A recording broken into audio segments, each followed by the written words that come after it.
മുഴുവൻ യാത്രക്കാരും ക്രൂ മെമ്പേഴ്സും ഈ അപകടത്തിൽ മരിച്ചു.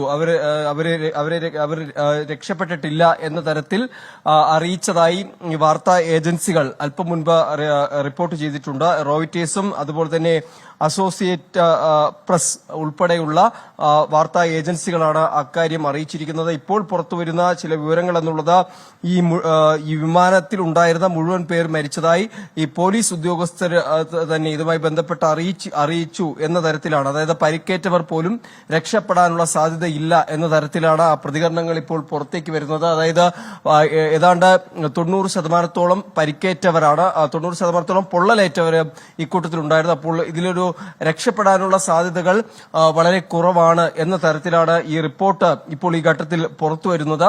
ഇത് സംബന്ധിച്ചൊരു ഔദ്യോഗിക സ്ഥിരീകരണം ഉണ്ടാകേണ്ടിയിരിക്കുന്നു എന്നുള്ളതാണ് ഈ മണിക്കൂറിൽ ഏറ്റവും പ്രധാനപ്പെട്ട വിവരം. കാരണം വാർത്താ ഏജൻസികൾ, അന്തർദേശീയ വാർത്താ ഏജൻസികൾ ഇക്കാര്യം സ്ഥിരീകരിക്കുന്നുണ്ട്. അവർ സ്ഥിരീകരിക്കുന്നത് പോലീസ് വൃത്തങ്ങളിൽ നിന്ന്, അല്ലെങ്കിൽ പോലീസ് തന്നെ ഇക്കാര്യം നേരിട്ട് അറിയിച്ചു എന്ന തരത്തിലാണ് ഇക്കാര്യം അറിയിക്കുക. അതായത് സിറ്റി പോലീസ് മേധാവി തന്നെ ഇക്കാര്യം അറിയിച്ചു എന്നാണ് അസോസിയേറ്റ് പ്രസും ഇതുമായി ബന്ധപ്പെട്ടിപ്പോൾ അറിയിച്ചിരിക്കുന്നത്. അഹമ്മദാബാദ് പോലീസ് ഇക്കാര്യം സ്ഥിരീകരിക്കുന്നു. മുഴുവൻ യാത്രക്കാരും ക്രൂ മെമ്പേഴ്സും ഈ അപകടത്തിൽ മരിച്ചതായാണ് വിവരം പങ്കുവയ്ക്കുന്നത്.